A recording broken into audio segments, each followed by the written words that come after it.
Any. Thank you. Yep, that's great.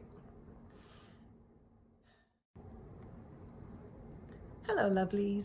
If you're here, it's probably because you've either been diagnosed with endometriosis or you know someone who has.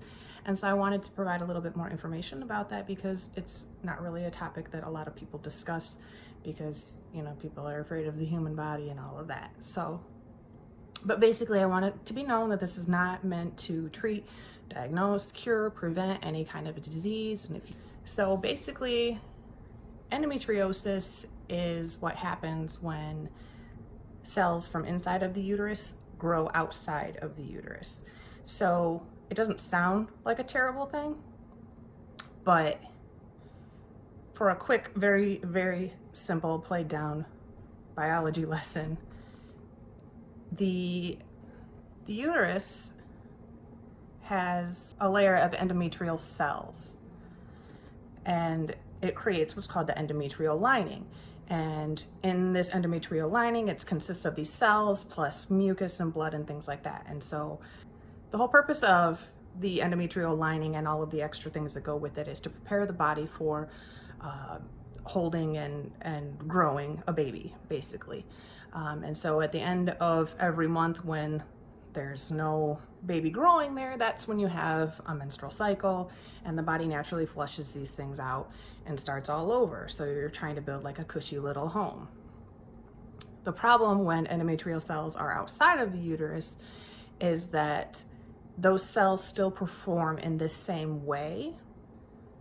They're still creating tissue and they're still creating mucus and blood and things like that, but it's in an area of the body in the torso where there is no exit like there is inside the uterus itself.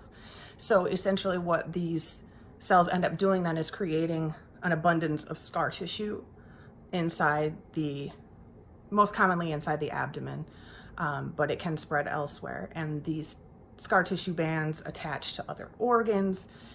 They attach to this particularly, most commonly, the reproductive organs, but they can also move north or south. They're commonly found on the bladder or on the bowels, or in my case, my liver. And it does create a large amount of pain and discomfort is the biggest complaint with that. Endometriosis affects approximately 1 in 10 women. So that would be about 176 million women worldwide, and it's over 200,000 cases diagnosed in the US every year. Typically, diagnosis ends up occurring between age 25 and 35 because there's no test to determine if somebody has endometriosis or not. The only way to officially diagnose it is to have surgery. And at that point, when you're being cut open, because you're in such a huge amount of pain and there's no other way to know what it's from, they typically are able to assess on a scale of 1 to 4, what is your severity? So if you have like stage 1, it might not be as widespread throughout, and it might not be particularly deep within inappropriate organs, all the way up to level stage 4, where it's widespread on a larger area and it's deeply fused into other areas. So because there's no imaging that can tell, there's no, you can't do an ultrasound, MRI, CT scan, anything like that. None of that is going to give you any diagnosis. At the most, it can tell you if something might be there, but it won't say if something's not there, if that makes sense. And it won't say if what is there is endometriosis or not. So there's really not anything that is usable for a diagnosis outside of surgery right now. So because of that, it usually doesn't get diagnosed until 25 to 35 years old. And this is after you've had, 10, 20 years of horrible periods and discomfort and pain. And, usually just thinking that you're going along life living as a person with a uterus. There's also no cure. Even a total hysterectomy is not a cure because those cells have already made their way outside of the uterus. So taking out the uterus is not going to solve the problem because they're already out there. So, but it is important to know that it is not a terminal illness. You're not going to die as a result of it. But, and it's a big but, there are a lot of issues that do go hand in hand with that secondary, that creates a lot of problems for a lot of women. And the biggest complaint is, aside from pain, next would be infertility. And it's not saying that you can't, it's just that a lot of people have a harder time in doing so. Also common with endometriosis is depression and anxiety.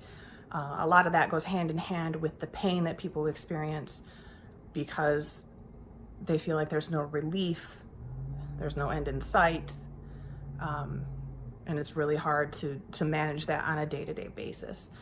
And then of course if you end up having surgery, because it is common to have surgery to, like clean things up, like remove scar tissue and remove growths and things like that, there are secondary complications like anesthesia or infections that can always go hand in hand with having surgery. So it's a big deal in that way as well.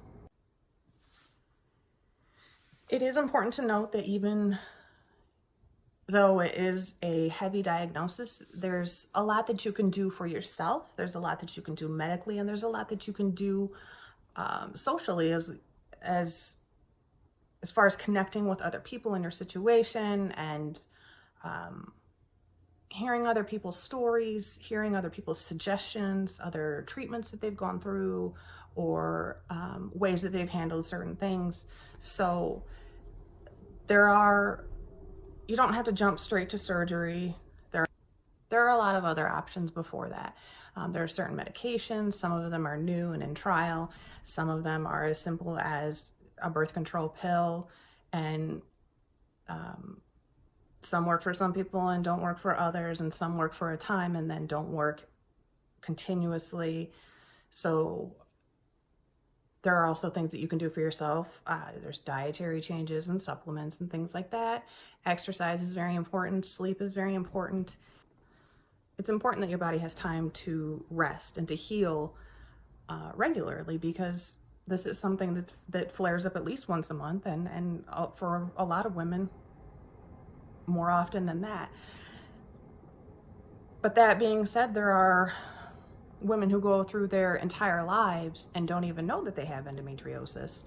That is possible as well. And so it'd be interesting to see the kind of lives that people like that have lived to be able to get through it all without a diagnosis. And does that mean that they experienced the symptoms but didn't seek a diagnosis? They just thought that this was life? Or if something about their particular lifestyle led them to be asymptomatic, or at least have their symptoms to a bearable, controllable level. So there are lots of options. There are lots of things that you can do for yourself, so you're not helpless and you're not alone. There are things that you can take control of and that you can shift the focus for. So it's important to seek out the knowledge that you need and to find the resources that are available to you, because it's a huge problem, and it's a worldwide problem, and it's got very little discussion for something that impacts millions of people, and not just people with uteruses. It's family members of people with uteruses as well, and partners of people, and it warrants more discussion.